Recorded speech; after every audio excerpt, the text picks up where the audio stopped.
성경에 보면은 그 나그네라는 용어가 덜어 등장을 합니다. 저는 나그네라고 이제 그 용어를 생각해 보면 그 히브리서에 있는 그 말씀, 후반부에 있는 그 말씀이 생각났는데, 이번에 주일날 이제 이 본문 말씀을 보다가 이제 베드로 전서를 전체를 읽어봤는데, 베드로 전서 전체에 나그네란 용어가 3번이나 들어가더라고요. 그리고 신약 성경 전반에 있어서 가장 많이 나그네란 용어가 많이 나오는 것이 베드로 전서였습니다. 나그네. 요즘은 나그네란 말은 잘 쓰지 않아요. 뭐 여행객이란 말을 쓰지 나그네란 말을 잘 쓰지 않습니다.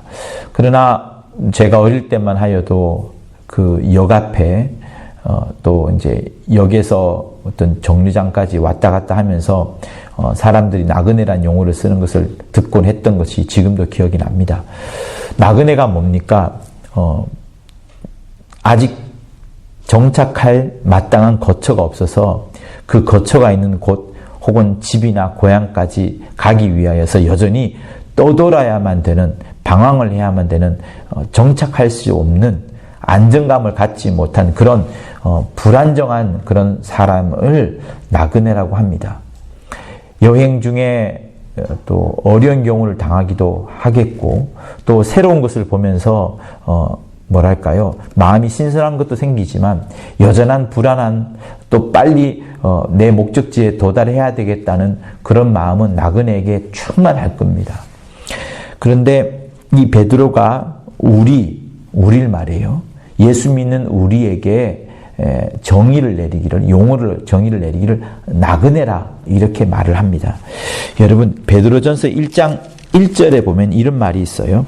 예수 그리스도의 사도 베드로는 본도, 갈라디아, 갑바도기아, 아시아와 비두아에 흩어진 나그네, 곧 하나님 아버지의 미리 아심을 따라 성령의 거룩하게 하심으로 순종함과 예수 그리스도의 핏부림을 얻기 위하여 택하심을 입은 자들에게 편지하노니 은혜와 평강이 너에게 더욱 많을지어다.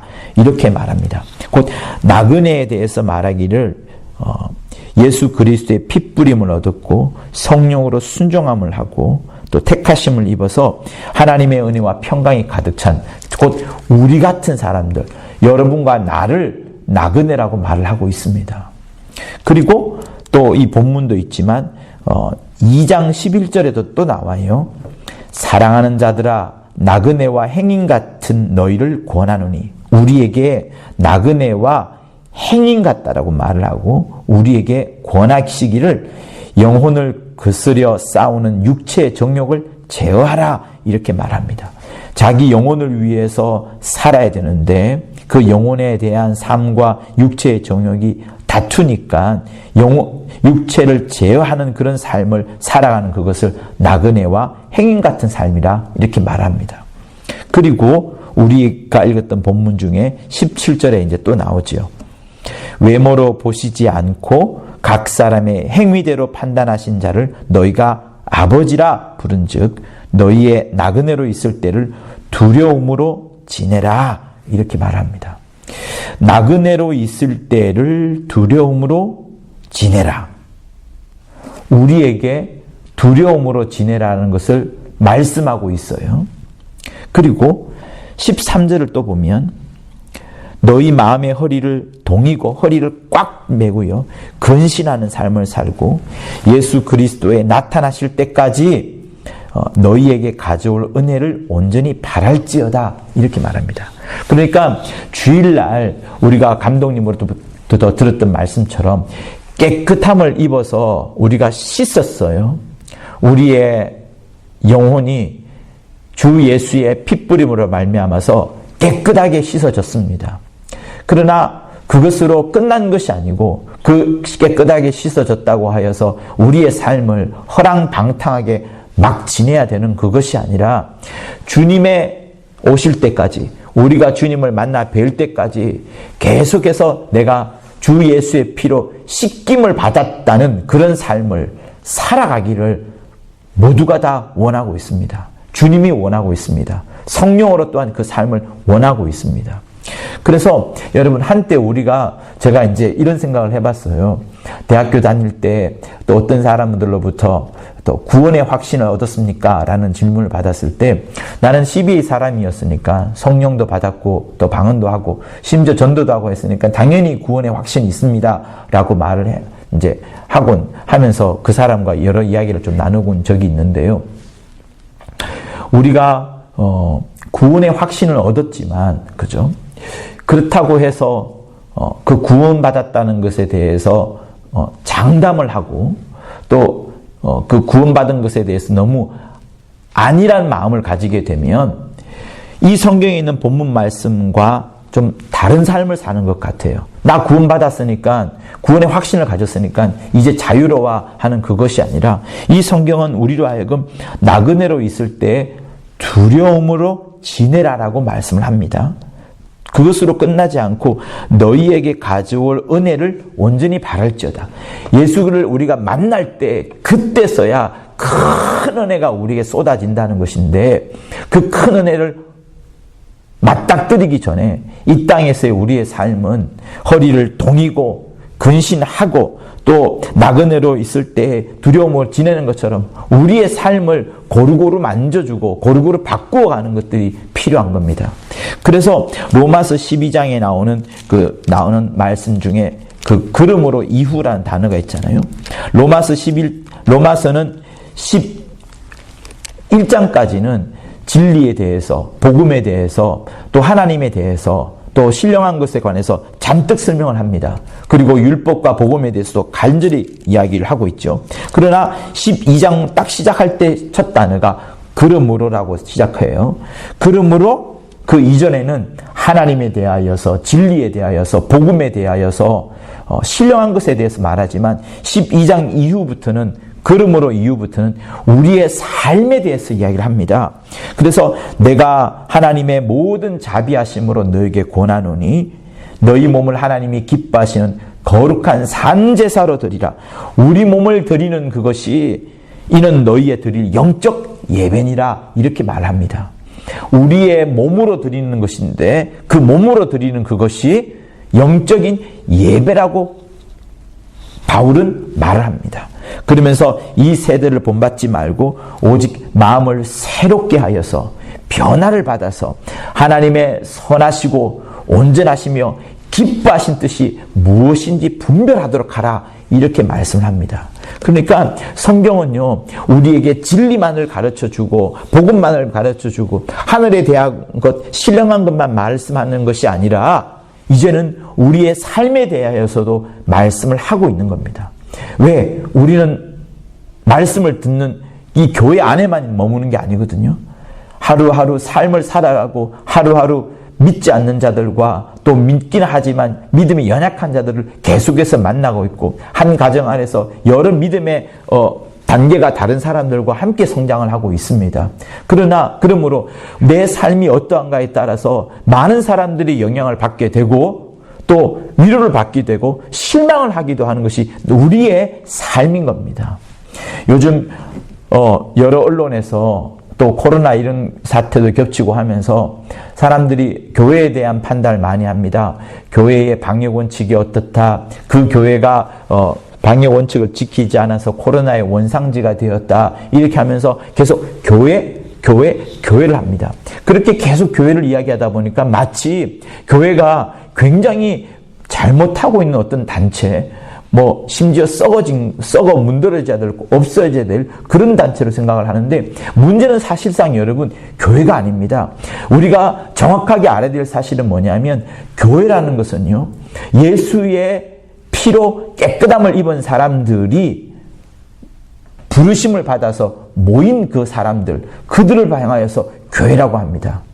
그러니까 죄인들을 불러 모았지만 그 죄인들에게 예수의 피로 깨끗하게 씻은 다음에 하나님이 부르신 자들, 그래서 그들은 거룩한 자들일 수밖에 없어요. 그래서 교회를 향하여서 비난할 수 없고 교회를 향하여서 더럽다 할 수 없고 교회를 향하여서 악하다 할 수가 없습니다. 왜? 교회는 사람의 공로나 사람의 단점이나 사람의 약점이나 사람의 실수가 있는 자들이 모인 곳이 아니고 그런 자들을 예수의 피로 깨끗하게 한 다음에 그들의 영혼을 불러 모은 그곳이 교회인 거예요. 그래서 교회를 비난하는 것은 사실 상당히 잘못된 겁니다. 원칙적으로. 뭐가 잘못된 거예요? 교회가 잘못된 것이 아니고 신자 각각의 사람이 그 사람이 방역 원칙을 지키지 않았던, 아니면 죄악 가운데 여전히 살고 있던, 예수 믿긴 믿었지만 여전히 아까 로마서 12장에 있는 말씀처럼 하나님의 선하시고 기뻐하시며 온전한 삶이 무엇인지를 몰라서 여전히 세상 가운데 세상과 똑같이 살아가는 그런 사람들이 잘못한 거죠. 그들이 교회의 이름을 더럽히게 되고 교회가 지탄을 받도록 하는 그것이 그들 때문인 겁니다. 그러니까 교회가 비난을 받아야 되는 것이 아니고 신자 각각, 믿는 사람 각각의 삶이 어때냐 하는 그것이 중요한 거죠. 근데 욕은 같이 교회가 받는 겁니다. 그래서 여러분, 우리가 내 삶을 흥청망청 살아야 되는 그것이 구원받았다고 하여서 내 삶을 여전히 과거와 똑같고, 또 아니면 구원받은 자로서의 예수의 피를 가진 자로서의 삶으로서의 그 증거가 나타나지 않는다 그러면 우리는 여전히 하나님 앞에 많이 좀 죄송한 그런 마음을 가질 수밖에 없는 겁니다. 그래서 다시 한번 우리가 이 본문을 다시 한번 보고자 하는데요. 나그네의 삶을 삽니다. 여러분, 우리는 정착한 삶이 아니에요. 이 땅에 정착하고 이 땅에 소망을 가졌고 이 땅에 뿌리를 내는 사람이 아닙니다. 주께서 뭐라고 말씀하셨습니까? 한 번 죽는 것은 사람에게 정하신 것이요, 그 이후에는 심판이 있으시라 라고 히브리서에 말씀합니다. 그리고 여기에 있는 본문에도 똑같이 또한 우리에게 그렇게 말하고 있어요. 외모로 보시지 않고 각 사람의 행위대로 판단하시는 자를 너희가 아버지라 부른즉 너희의 나그네로 있을 때를 두려움으로 지내라. 각 사람의 행위대로 판단하신다 하셨어요. 많은 세상 사람들이 여러분은 어떻게 생각합니까? 죽으면 끝난다고 생각합니다. 이 땅을 열심히 살고 재밌게 살고 유익하게 살고 멋들어지게 살지만 그리고 그 이후에는 없다라고 생각합니다. 그러면 예수 믿는 우리는 가장 큰 차이가 뭐예요? 아니다. 죽는 것으로 끝나는 것이 아니고 그 죽음 이후에 또 다른 세계가 있는데 그 세계가 펼쳐지기 이전에, 직전에 하나님 아버지의 판단이 있다라고 우리는 알고 있지 않습니까? 히브리서가 가장 잘 말해줍니다. 모든 사람에게 한번 죽는다는 거, 육체는 죽는다는 거, 혼과 육체는 죽는다는 거, 그러나 영은 죽지 않아서 하나님으로부터 판단을 받는 겁니다. 하나님으로부터 심판과 판단을 받는다는 사실을 우리가 알기 때문에, 잘 알기 때문에 나의 하루하루의 삶을 어떻게 살아가느냐가 매우 중요한 것이 되는 겁니다.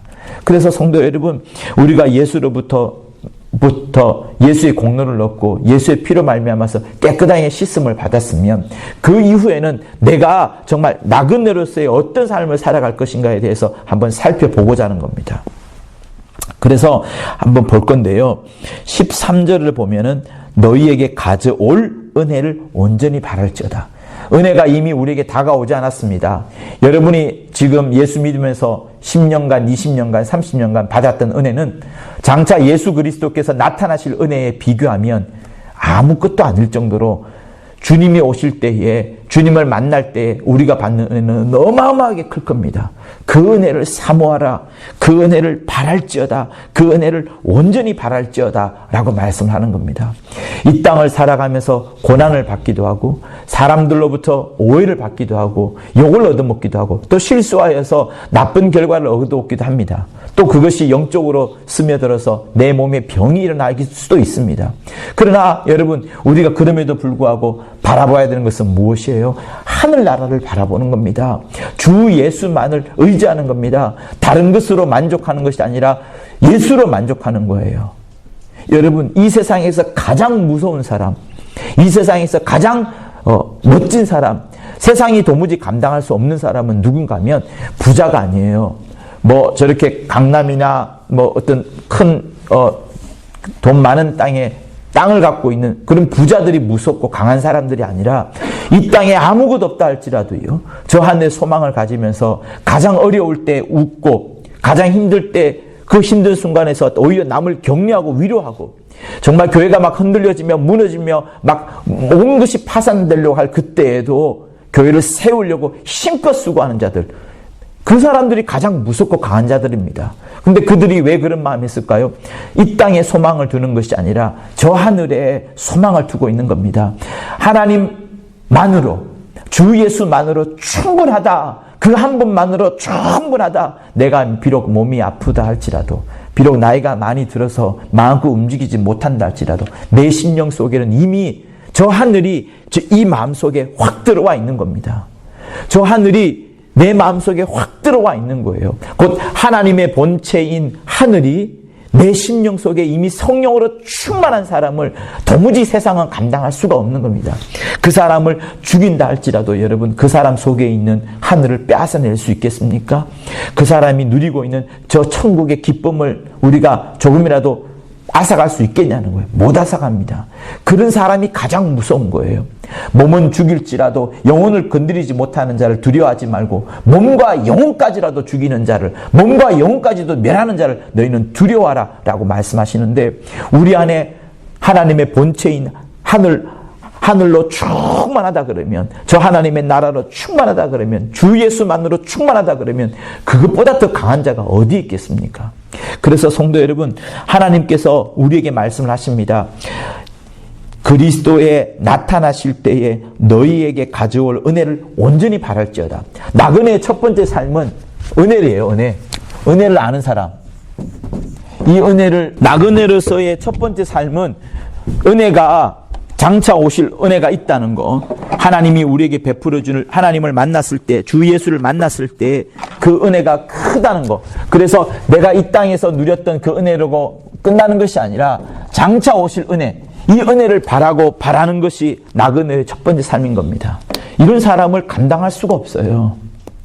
물질이 없어도, 아프더라도, 나이가 많이 들었다 할지라도, 세상의 관점으로 보면 아무것도 없는 것 같지만 그 사람 속에는 하나님이 그 안에 거하고 있는 겁니다. 하나님의 본체이신 하늘이 그 사람 심령 속에 가득 차 있기 때문에 그를 당할 자가 없는 거예요.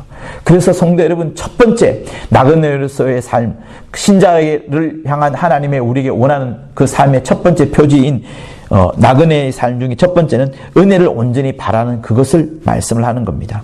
그리고 두 번째 15절을 한번 보시면, 오직 너희를 부르신 거룩한 자처럼 너희도 모든 행실에 거룩한 자가 되라. 기록하였으되 내가 거룩하니 너희도 거룩할지어다 하셨느니라.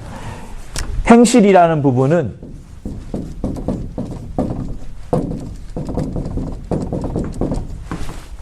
율법으로 지금 말하는 것이 아닙니다. 내가 율법의 이런 책을 말씀을 읽었기 때문에 이 율법의 내용을 따라서 법을 어기지 않기 위하여서, 법을 어기게 되면 과태료를 받는다거나 벌금을 받는다거나 꾸중을 받는다는 그것 때문이 아니라, 내가 이 땅을 살아가면서 나그네의 삶, 하나님의 은혜를 알고 하나님을 만난 자로서 이 땅에서 삶을 정상적으로 살아간다 그러면 당연히 나타나는 것이 거룩한 행실이 우리에게 보여지는 거예요. 그래서 성도 여러분, 거기 베드로전서 2장 15절을 보면 이렇게 나옵니다. 곧 선행으로 어리석은 사람들의 무식한 말을 막으시는 것이니라. 12절, 너희가 이방인 중에서 행실을 선하게 가져 너희를 악행한다고 비방하는 자들로 하여금 너희 선한 일을 보고 권고하시는 날에 하나님께 영광을 돌리게 하려 함이라. 내가 선행을 하는 그것이 나의 자랑이나 또 아니면 나의 의를 드러내기 위해서 하는 것이 아니라, 내가 악행을 하게 되잖아요. 그러면 하나님이 계신 것을 드러낼 수가 없습니다. 나의 삶을 통하여서 결코 하나님께 영광을 돌려드릴 수가 없습니다. 오히려 교회에 욕이 오는 겁니다. 교회를 비방하게 되는 결과를 가져오게 됩니다. 한 사람 신자의 잘못으로 인하여서 온 교회가 비방을 받는다면, 한 사람의 잘못으로 인하여서 코로나가 들어오고, 그래서 온 교회가 그 코로나가 창궐해 있다 그러면 여러분 난리 나지 않겠습니까? 그러니까 내 삶을 흥청망청 살아야 되는 것이 아니라, 세상이 우리에게 요구하시는 그것 말을 다 지켜라는 것이 아니라, 하나님의 영광을 가리지 않기 위하여서, 하나님의 영광을 오히려 드러내기 위하여서, 주 예수의 사심을 증거하기 위하여서, 주 예수를 나타내기 위하여서 나는 실컷 복음을 전하고 진리를 말하는데 내 삶이 그것을 막아버린다면 여러분 전하지 않습니다. 불교에서 그런 말 많이 하죠. 무소유. 법정 스님도 그랬고 또 성철 스님도 그랬잖아요. 산은 산이로되 물은 물이로다 했던 그 성철 스님. 그분이 누더기 옷 한 가지만 걸치고 그리고 지팡이 하나만 갖고 살았습니다. 그리고 사람들이 불자들이 주는 시주물이라 그래야 되나요? 시주돈 이런 것들을 독화살처럼 여겼다고 했어요. 사람들이 주는 어떤 모든 것들을 독화살로 여겨가지고 다 다른 사람에게 다시 나누어 주거나 그랬던 삶을 살았습니다. 그러다 보니 여러분 어떻게 돼요? 그것이 그 사람의 이름이 퍼져나가게 되고 그 절과 그곳에 했던 행실들이 사람들에게 흘러갑니다. 그만큼 사람들은 우리의 말을 보는 것이 아니고 우리의 행동을 보고 우리의 행실을 봅니다. 심지어 여기 있는 성경의 말씀도 그렇게 하는 거예요. 외모로 보시지 않고 각 사람의 행위대로 판단하신 자를 너희가 아버지라 부른즉. 우리의 행위가 중요하다는 것을 여러분 감독님은 계속해서 말씀하고 있습니다. 다른 어떤 목사님들보다 다르게 가장 많이 말씀하고 있습니다. 사랑과 친절과 배려와 존중 역시도 우리의 행실에 대해서 어떠해야 되는가를 말하고 있습니다. 그동안에 강조하지 않았기 때문에 그분이 강조하시는 것이라면 우리가 우리 삶을 돌이켜보면서 우리의 삶에 대해서 다시 한번 관조하여 보고 또 살펴보아서 내 삶이 하나님의 영광을 드러내지 못한다면 바꾸어야 되는 것이 지금의 시점인 것을 말하는 거예요. 그래서 나그네 삶을 사는 사람은 거룩한 행실을 드러냅니다. 나그네가 뭘 드러내겠습니까? 나그네가 돈이 있겠습니까? 집이 있겠습니까? 뭐가 있어요? 아무것도 없습니다. 그러나 그의 거룩한 행실을 보고서 야, 얘는 뭔가가 있긴 있구나 라고 깜짝 놀라게 될 때에 하나님을 증거할 수 있는 그런 기회들이 많이 다가오는 겁니다. 그래서 이 성경의 본문 말씀은 내가 거룩하니 너희도 거룩하라 이렇게 말씀을 하시는 거예요. 자, 그렇게 우리의 행실을 바꿔 나간 다음에 또 이제 어떻게 되냐면 22절에 나옵니다. 너희가 진리를 순종하였더니, 그죠? 진리를 순종합니다. 우리가 진리에 순종하였더니 우리 영혼을 깨끗하게 하게 되었고, 진리에 순종했더니 예수의 피와 하나님의 말씀으로 우리를 깨끗하게 하게 되었고, 거짓이 없이 형제를 사랑하기에 이르렀다. 그러므로 마음으로 뜨겁게 피차 사랑하라 이렇게 말씀을 합니다. 성도 여러분, 진리에 순종하잖아요. 그러면 우리가 진리에 순종하게 될 때 하나님을 만납니다. 진리에 순종을 할 때 하나님의 말씀에 엎드리게 됩니다. 하나님의 말씀 속에 집중하게 됩니다. 하나님을 먼저 만나는 겁니다. 하나님을 만나서 하나님의 말씀에 순종하게 되고, 그렇게 하다 보니까 점점 이제 누구에게 가는 거예요? 나 아닌 다른 사람도 또한 보게 됩니다. 하나님께서 하나님 스스로만 머물지 아니하시고 하나님께서 그 아들만 사랑하신 것이 아니라 우리를 사랑하여 주셔서 그 아들을 우리가 똑같은 모양으로 보내주셨어요. 자기들끼리만 계셨던 것이 아니고 자기들과 전혀 상관이 없는, 전혀 다른 존재를 할 수 있는 우리에게 다가오신 겁니다. 하늘에서 땅으로 다가오셨어요. 다시 말하면 우리 역시도, 예수 믿는 우리 역시도 하나님을 만났더니, 하나님의 사랑을 깊이 경험하였더니 이제 내 그 사랑 속에 나 혼자 거하는 것이 아니라 다른 사람에게까지 다가가는 것이 여러분 이 성경의 진리의 흐름입니다. 하나님이 그걸 원하시는 거예요. 내가 너희에게 다가갔던 것처럼 이제 너희도 다른 사람에게 다가가라. 예수께서 제 12제자를 부른 다음에 그들에게 사도라고 명할 때 그 사도의 뜻은 여러분 보냄을 받다는 뜻이에요. 보냄을 받다. 영어로 어퍼설이라 그러는데요. 여러분 지나가다가 보면 우체통에 보면 빨간 글씨로 포스트라고 된 거 많이 보잖아요. 그죠? 빨간 글씨로 해가지고 포스트 이렇게 돼 있어요. 여기다가 A 붙이고 뒤에다가 L자만 붙이면 사도란 뜻입니다. 그러니까 편지를 보내는 것처럼 보낸다는 거예요. 하나님께서 그 아들 예수를 이 땅에 보내셨던 것처럼 예수께서도 이제 사도를 보내는 겁니다. 사도의 첫 번째 특징은 뭐냐면 보낸다는 거예요. 그러니까 가지 않으면 안 되는 거예요. 반드시 가야 됩니다. 다시 말하면 우리에게도 마찬가지예요. 내가 하나님을 만났고 하나님의 사랑을 정말 경험을 했으면 그 받은 사랑을 나만 누리는 그것으로 똘똘 뭉쳐내는 것으로 끝나는 것이 아니고 이 사랑을 안고 또 다른 사람에게 가야 되는 것이 매우 소중합니다. 매우 소중합니다. 구약의 사람들의 가장 큰 실수가 뭐예요?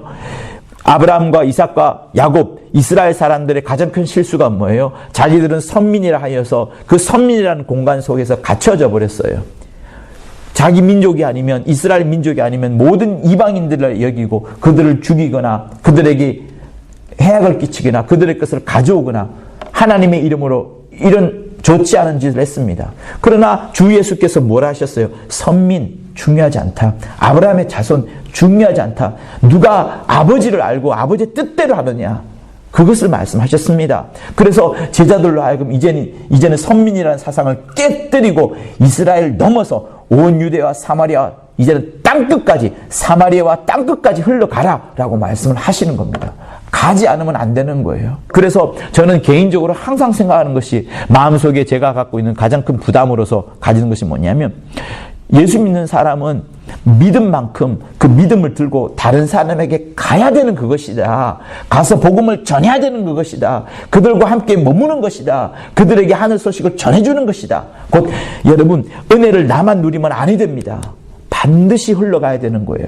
그래서 복과 복음의 전달자라는 용어도 제가 자주 썼던 이유도 그 내용인 겁니다. 주님은 우리를 보내시고자 하시는 거예요. 그래서 뜨겁게 피차 사랑하라. 왜 그럴까요? 내가 하나님의 말씀대로 순종하다 보니까 나를 거룩하게 예수의 피로 깨끗하게 하였고, 예수의 피를 깨끗하게 하다 보니까 하나님의 사랑이 흠뻑 젖게 되었고, 그 받은 사랑을 이제 누리다 보니까 아, 주님이 나를 보내시는구나 해서 나도 가서 그들에게 찾아가서 그들을 뜨겁게 사랑하는 그거. 세 번째는 피차 사랑하는 거. 피차 열심으로 사랑하는 이것이 여러분 나그네의 삶이라는 겁니다. 이게 나그네의 삶이에요. 자, 그러면 요까지는 좋았는데요. 저는 한 가지 더 생각해 보았습니다. 뭘 생각해 보냐? 어떤 삶은 그러면 나그네의 삶이 아닐까? 나그네의 삶에 대해서 은혜를 바라고 은혜만으로 충만한 것이 나그네의 삶이라 했습니다. 그리고 우리의 거룩한 행실, 씻김을 받은 자들이 끊임없이 씻김을 받은 그 증거를 나타내기 위하여서 거룩한 행실이 필요하다. 그리고 이웃에게 다가가고 형제에게 다가가서 피차 사랑하는 것이 저 하늘나라를 앙망하고 기대하는 나그네의 삶이라 했는데, 나그네의 삶이 아닌 삶을 한번 살펴보았는데 그것 역시도 본문에서 찾을 수 있었어요. 14절에 보면은 너희가 순종하는 자식처럼 이전 알지 못할 때에 줬던 너희 사욕을 본삼지 말고. 사욕은 성경에 여러 가지로 번역이 됩니다. 뭐 정욕으로 번역되기도 했고, 욕심으로 번역되기도 했고, 욕망으로 번역되기도 했던 것이 이 사욕이라는 단어인데, 우리의 욕심을 따라 살지 말라는 겁니다. 이 세상에 있는 사람들, 예수 믿지 않는 사람들의 첫 번째 특징은 자기의 욕심대로 삽니다. 자기의 열정, 자기의 열심, 자기의 계획으로 삽니다. 우리는 그런 열심과 수고와 노력으로 살아야 되겠지만, 노력도 필요하지만 반드시 한켠에, 우리 심령 한켠에는 하나님의 자리를 마련해 두어야 됩니다. 다른 어떤 사람보다 성실하고 부지런히 살고, 다른 어떤 사람보다 정직하게 열심히 일을 하고 큰 돈을 사기쳐서 버는 것이지 않더라도 내 주어진 일 속에서, 내가 할 수 있는 일 속에서 큰 돈은 못 벌지만, 단가가 세지도 않지만 그럼에도 내가 할 수 있는 그 안에서 열심을 살아가는 그것은 필요합니다. 그러나 그 열심과 그런 부지런함과 그런 성실함 속에서도 하나님이 머무를 공간, 하나님이 주인으로서 있는 공간은 반드시 필요합니다.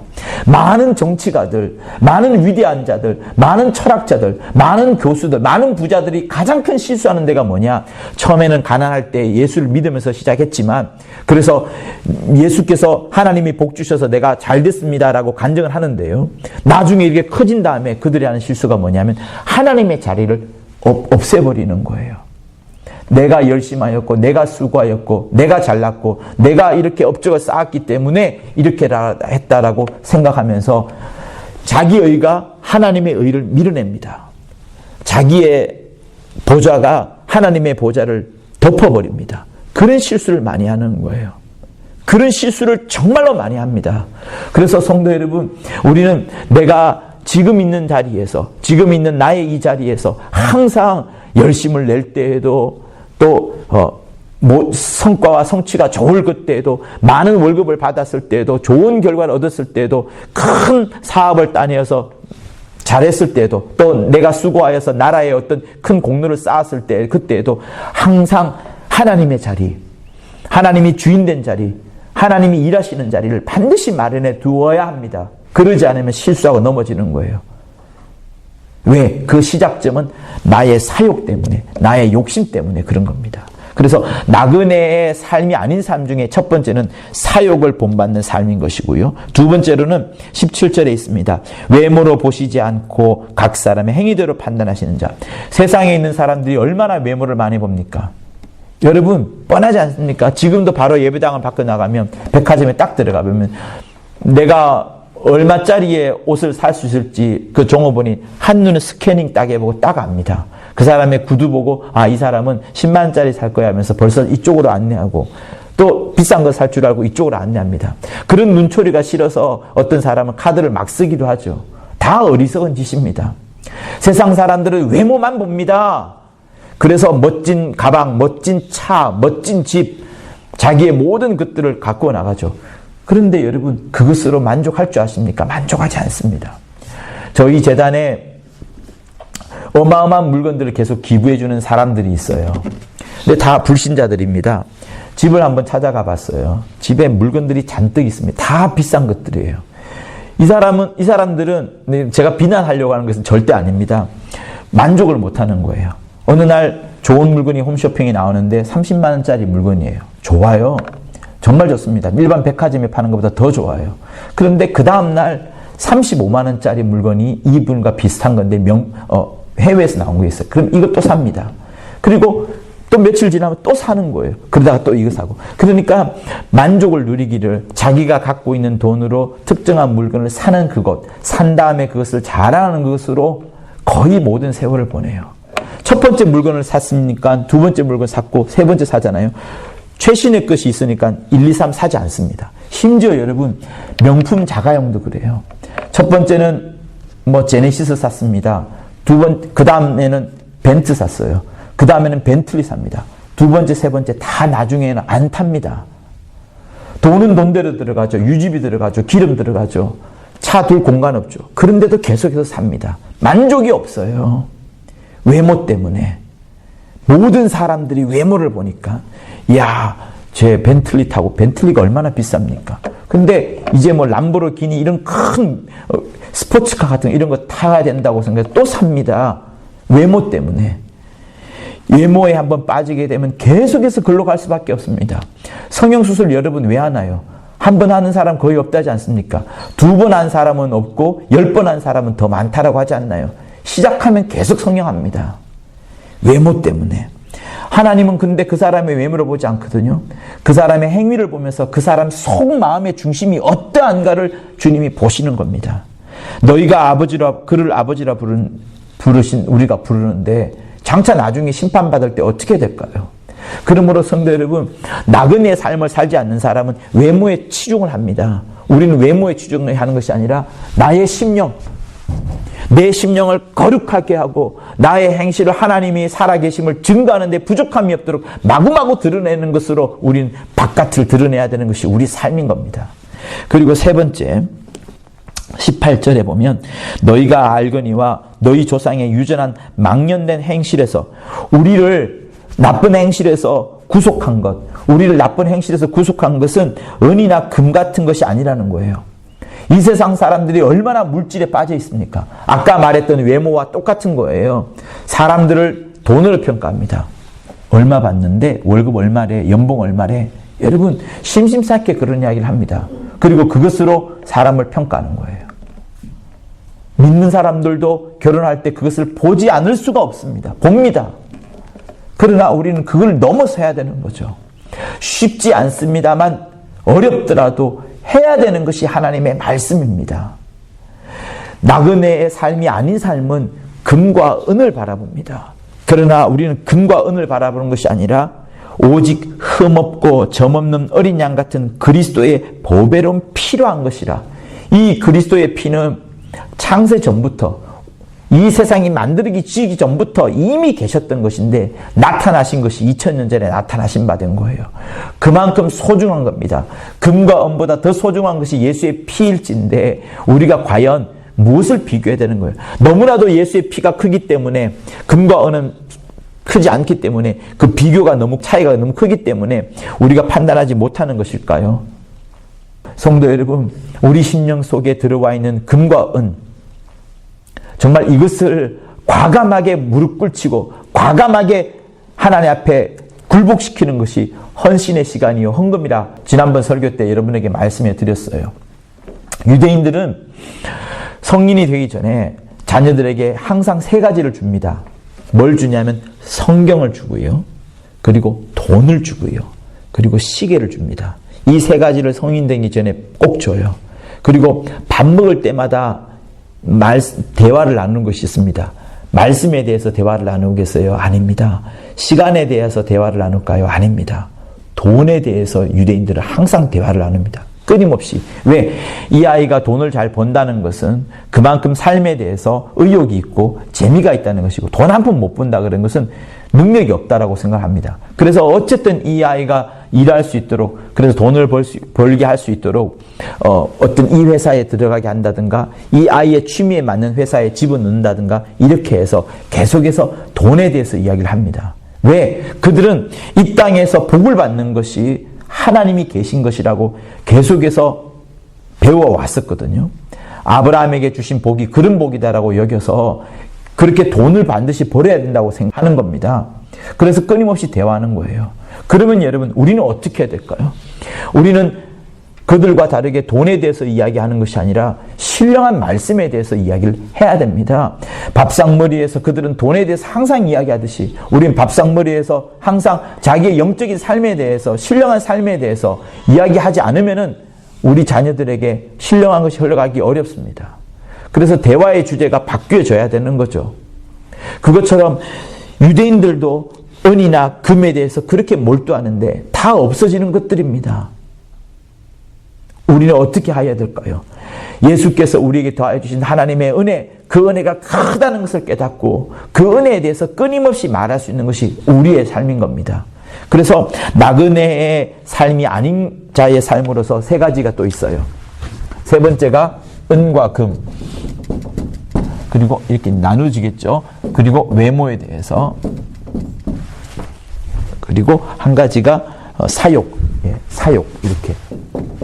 왼쪽의 것은 왼쪽에 있는 사욕, 욕심, 욕망, 정욕, 그리고 사람의 외모, 그리고 물질에 대한 이런 것들을 바라보는 것이 나그네의 삶인 반면에, 나그네의 삶이 아닌 반면에 오른쪽에 있는 하나님의 은혜를 구하고 자기 심령을 거룩하게 하고 행실을 통하여서 주 예수의 살아계심을 증거하고 나타내는 자, 그리고 성도들과 이웃과 피차 사랑하는 자, 이런 자들이 나그네의 삶을 살아가는 자라는 겁니다. 근데 이렇게 살려면 쉽지 않아요. 그죠? 쉽지 않은데, 그래서 하나님께서는 우리에게 이제 후반부에서 어떻게 하면 이렇게 살 수 있는가를 말씀하십니다. 그래서 그것이 22절, 23절, 24, 25절 이렇게 되는 거예요. 23절을 보면 하나님의 살아있고 항상 있는 말씀으로 되느니라. 그 말씀이 썩어질 씨로 된 것이 아니라고 말합니다. 24절은 좀 더 강조를 하고 있어요. 이사야서를 통하여서 모든 육체는 풀과 같고 그 모든 영광의 풀의 꽃과 같으니 풀도 마르고 꽃은 떨어지지만 주의 말씀은 세세토록 있도다. 너에게 전한 복음이 곧 이 말씀이라. 이렇게 말합니다. 그리고 22절에 핵심이 나오죠. 너희가 진리를 순종함으로 너희 영혼도 깨끗하게 되었고 거짓 없이 형제를 사랑하게 이르렀다. 성도 여러분, 핵심은 이겁니다. 하나님의 말씀으로 끊임없이 우리가 살아가야 된다는 거예요. 하나님의 진리의 말씀으로 끊임없이 살아가야 된다는 겁니다. 코로나19 앞에서 저는 많은 생각을 해봅니다. 그리고 여러 목사님들의 설교, 새벽기도 또 들어보면서 정말 저는 많은 것을 느끼고 있어요. 무엇을 느끼느냐? 누가 설교하든지 상관이 없구나. 또 심지어 성도분들의 그 대표기도 속에서도 누가 대표기도든지 상관이 없구나. 내가 그 사람에게 신뢰와 내가 그 사람에게 권위를 주면 그것이 하나님의 말씀으로 내게 직격탄으로 내게 다가오는구나 라는 것을 내가 매번 느낍니다. 성도 여러분, 하나님의 말씀에 집중하십시오. 하나님의 말씀을 내가 하루에 읽고 말씀 속에 들어가서 그 말씀이 나를 관통하게 만들어야 합니다. 관통하게 하려면 사실 그게 필요합니다. 하나님의 말씀을 묵상해야 한다 할까요? 아니면 베레아 사람처럼 상고해야 한다 할까요? 하나님의 말씀을 읽고 또 읽고 하면서 그 말씀이 쩔어들어야 되고요. 또 기도할 때도 말씀을 갖고 기도해 보세요. 그냥 달라는 기도가 아니라 하나님의 말씀을 거의 암송하다시피 말씀이 내 몸에 막 완전히 체화가 되도록, 말씀이 나를 관통하도록, 말씀의 빛이 내게 막 비춰지도록 막 그렇게 하면 나중에 내가 하루 중에 낮에 바쁜 와중에도 살아갈 때 그 말씀이 나를 움직여 나가고 그 말씀이 나를 바꾸어 나가고 그 말씀 속에 살지 않았다 할지라도 나에게 회개하는 심령을 불러일으키게 되고 그러면서 말씀이 계속 나를 이끌어 갑니다. 그래서 정말 이 말씀 속으로 들어가는 거, 진리에 순종하는 거, 하나님의 말씀이 내 심령을 완전히 관통하게끔 해서 내 삶을 바꾸어 나가고 나의 환경을 바꿔 나가는 것이 정말로 중요하다는 것이 저는 이 코로나19 때 계속해서 느끼는 그것입니다. 그리고 이 본문의 말씀을 통하여서 다시 한번 확인하게 된 것이 바로 그것입니다. 그래서 사랑하는 성도 여러분, 하나님의 진리의 말씀에 순종하여서 진리의 말씀이 여러분을 관통하고 진리의 말씀이 여러분의 눈으로, 여러분의 입으로, 여러분의 머릿속으로 확 들어가서 이제는 삶을 바꾸어 나가고 여러분의 입술을 바꾸어 나가고 여러분의 말을 바꾸어 나가고 여러분의 환경을 바꾸어 나가고 그리하여서 정말 여러분의 삶 가운데 하나님의 말씀이 계속해서 자연스레 흘러갈 수 있도록, 말씀이 계속해서 진격해 나갈 수 있도록, 말씀이 여러분의 가정과 여러분의 직장과 여러분의 일터에서 마구마구 흘러갈 수 있도록 은혜가 충만히 새겨질 수 있도록 하여 주시길 예수 이름으로 부탁을 드립니다. 오직 주의 말씀은 세세토록 있도다 하였으니 너희에게 전한 복음이 곧 이 말씀이니라. 하신 말씀처럼 하나님의 말씀이 세세토록 여러분의 영혼육에 흘러가게 할 수 있도록 예수 한번하며 간절히 기도하도록 하십니다.